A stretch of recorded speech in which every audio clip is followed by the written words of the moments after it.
दोस्तों, अपनी लड़ाइयाँ एहतियात से चुनें। बाज़ औक़ात जीत की कीमत हार से भी ज़्यादा होती है।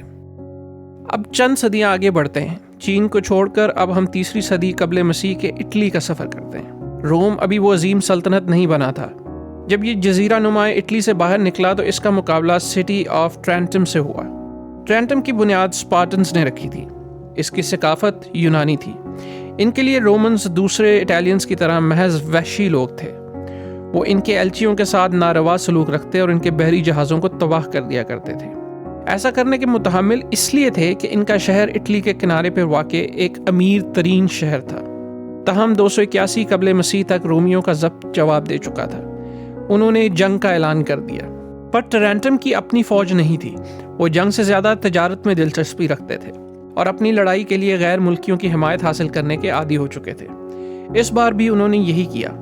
रोमियो से मुकाबले के लिए उन्होंने जिस शख्स का इंतखाब किया, इसका नाम पायरस था।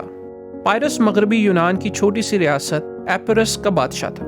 इसका दावा था कि वो एक्लीज़ की नस्ल में से है, वही एक्लीज़ जो ट्रोजन जंगों का अफसानवी हीरो था।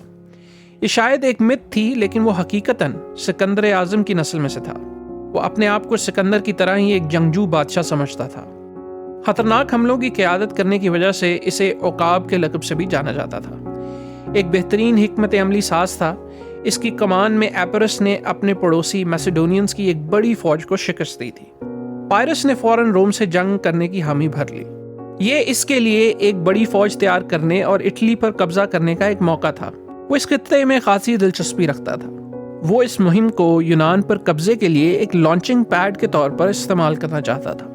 वो समझता था कि इटली उसे वो वसाइल फराहम करेगा जिनकी बदौलत वो यूनान की सरकर्दा कुव्वतों एथेंस और स्पार्टा का मुकाबला कर सकेगा। तो इसलिए इसने टरेंटन की ये पेशकश कबूल कर ली। पायरस 280 क़ब्ल मसीह में इटली पहुंचा। इसके पास 20,000 पैदल सिपाही, 3,000 घुड़सवार, 2,000 तीरंदाज और 20 हाथी शामिल थे। इसकी आमद से रोम में खौफ व हरास फैल गया। रोम के जर्नैलों को पता था कि अगर ये हमला जोर पकड़ गया तो इतनी ताकतवर कुव्वत के सामने इनके पास कोई मौका नहीं है। रोमियो ने सरप्राइज एलिमेंट पर भरोसा करते हुए अपनी फौज को फौरन रवाना कर दिया। दोनों फौजें जनूब मशरकी इटली में आमने सामने आईं। रोमियो की ये चाल कामयाब रही और उन्होंने पायरस के दस्तों को पीछे हटाना शुरू कर दिया। लेकिन फिर पायरस ने अपने हाथियों का दस्ता रोमियो पर छोड़ा, जिसने इनको पसपा करने पर मजबूर कर दिया। इस तरह फतह उकाब के हिस्से में आई। लेकिन ये सिर्फ एक जुज़वी फतह थी। जंग इसकी तवक्को से ज़्यादा सख्त थी और इसने अपने बहुत से बेहतरीन जंगजुओं को खो दिया था। इसने रूमियों को जंग बंदी का पैगाम भेजा। इसने पेशकश की कि रूमी और पायरस इटली को आपस में बांट लें। लेकिन यहाँ इसने एक ख़तरनाक गलती की। रूमियों को कायल करने के बजाय इसने अपना एक दस्ता शुमाल की जानिब भेजकर रूमियों पर प्रेशर डालने की कोशिश की। लेकिन इसका ये असर हुआ कि रूमियों का अज़्म और पुख्ता हो गया। कोई भी इनकी गैरतमंद रियासत पर अपनी शराइत मुसल्लत नहीं कर सकता था।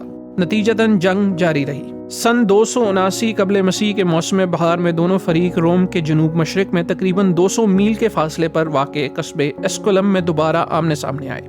पायरस ने एक बार फिर रोमन लश्कर के कल्ब में हाथियों से हमला किया, जिससे इसे फिर फतह नसीब हुई। ये 2 सालों में इसकी दूसरी कामयाबी थी, लेकिन इसे इस जंग की भी काफ़ी ज़्यादा कीमत चुकानी पड़ी। इसकी फ़ौज थक चुकी थी और बादशाह खुद भी शदीद ज़ख्मी था। इसकी सप्लाई लाइन्स भी काफ़ी फैली हुई थी। रोमियो पर इस हार का इतना गहरा असर नहीं हुआ था। पायरस को पता चला कि वो फिर एक नई फ़ौज तैयार कर रहे हैं। इस मौके पर पायरस ने अपने मुआविनीन से कहा कि अगर हमने रूमियों को ऐसी एक और जंग में शिकस्त दी तो हम मुकम्मल तबाह बर्बाद हो जाएंगे। एस्कुलम की जंग के बाद बादशाह का ये जुमला आज तक मशहूर है और इसी से ये एक्सप्रेशन पायरिक विक्ट्री का आगाज हुआ, जिसका मतलब है कि कोई ऐसी जीत जो तकरीबन हार के बराबर होती है। कभी कभी आप लड़ाइयाँ जीत जाते हैं लेकिन जंग हार जाते हैं। आप अपनी बर्तरी पूरी तरह नाफिज करने के लिए बहुत थके हुए होते हैं और दोबारा लड़ने के लिए बहुत कमज़ोर। दर हकीकत एस्कुलम की फतह के बाद एक के बाद दूसरी आफत पायरस पर टूटी। इसकी टूटी फूटी फौज बिलाखिर यूनान वापस लौटी, जहां वो 272 ईस्वी क़ब्ल मसीह में एक जंग में मारा गया। एपरस की सल्तनत ने फिर इटली या यूनान पर कभी भी हुकूमत नहीं की। पायरिक फतुहात आपकी सोच से भी ज़्यादा आम हैं। जब आप किसी नए मंसूबे के बारे में सोचते हैं तो फितरी तौर पर काफ़ी पुरजोश होते हैं। हम अपनी तमाम मुश्किलात और शकूक व शुबहात को रद्द कर देते हैं जिनका सामना हमें करना पड़ सकता है, और फिर हम जितना आगे बढ़ते जाते हैं तो वापसी उतनी ही मुश्किल हो जाती है। جو اخراجات ہم اس منصوبے پر پہلے ہی کر چکے ہوتے ہیں، ان کو ضائع ہونے سے بچانے کے لیے ہم مزید اخراجات کرتے ہیں جو کہ مزید نقصان کا باعث بنتے ہیں۔ پوری بات کا سبق یہ ہے کہ آپ جتنا زیادہ کسی چیز کی خواہش کریں گے تو آپ کو اس بارے میں بھی سوچنے کی زیادہ ضرورت ہوگی کہ اسے حاصل کرنے میں آپ کو کیا کچھ کھونا پڑے گا۔ کچھ نقصانات واضح ہوتے ہیں اور کچھ پوشیدہ۔ ہمیشہ سوچیں کہ اس مقابلے میں آپ کی گڈ ول کا کتنا نقصان ہوگا اور ہارنے والا کس قدر آپ سے نالاں ہوگا، جیت میں کتنا وقت درکار ہوگا اور ساتھیوں سے کتنے احسانات لینے پڑیں گے۔ یہ بھی سوچئے کہ کیا انتظار کرنا آپ کے حق میں بہتر ہوگا؟ کیا یہ جنگ لڑنا اس وقت ٹھیک نہیں جب آپ کے پاس زیادہ وسائل ہوں؟ یاد رکھیے کہ تاریخ کا ریکارڈ پرعزم جرنیلوں کی لاشوں سے بھرا پڑا ہے، جنہوں نے ہر قیمت پر جیت حاصل کرنے کے لیے نقصانات کو نظر انداز کیا۔ اس لیے خود کو غیر ضروری لڑائیوں سے بچائیں اور اپنی جان اور اپنے وسائل مستقبل کے لیے بچا کر رکھیں۔ دوستو، اس کتاب کا حتمی خلاصہ یہ ہے کہ زندگی میں سب سے بڑی رکاوٹ سستی ہے۔ جب ہم یہ فرض کرتے ہیں کہ ہمارے پاس لامتناہی وقت ہے تو ہم کاموں کو فوراً ختم نہیں کرتے۔ جب ہمارے پاس پیچھے ہٹنے کا راستہ موجود ہوتا ہے تو ہم عزم سے لڑنے میں ناکام رہتے ہیں۔ جب ہم صرف جیت کا سوچتے ہیں تو ہم اپنی مہمات کے اخراجات کا صحیح اندازہ لگانے میں بھی ناکام رہتے ہیں۔ یہی حکمت عملی اور منصوبہ سازی کا فن ہمیں فائدہ دیتا ہے۔ حکمت عملی کا مطلب ہے دور کا سوچنا۔ کیا واقعی یہ جنگ لڑنے کے قابل ہے؟ اگر ہاں تو کیا ہمیں ابھی آگے بڑھنا چاہیے یا انتظار کرنا چاہیے؟ اور پھر ہمیں یہ بھی پتہ ہونا چاہیے کہ کس طرح لڑنا ہے، عجلت میں یا سوچ سمجھ کر ٹھنڈے دماغ سے۔ جب ہم زندگی کے میدان میں بھی اترتے ہیں تو ہمیں اپنا پیٹھ دیوار کے ساتھ لگا دینی چاہیے۔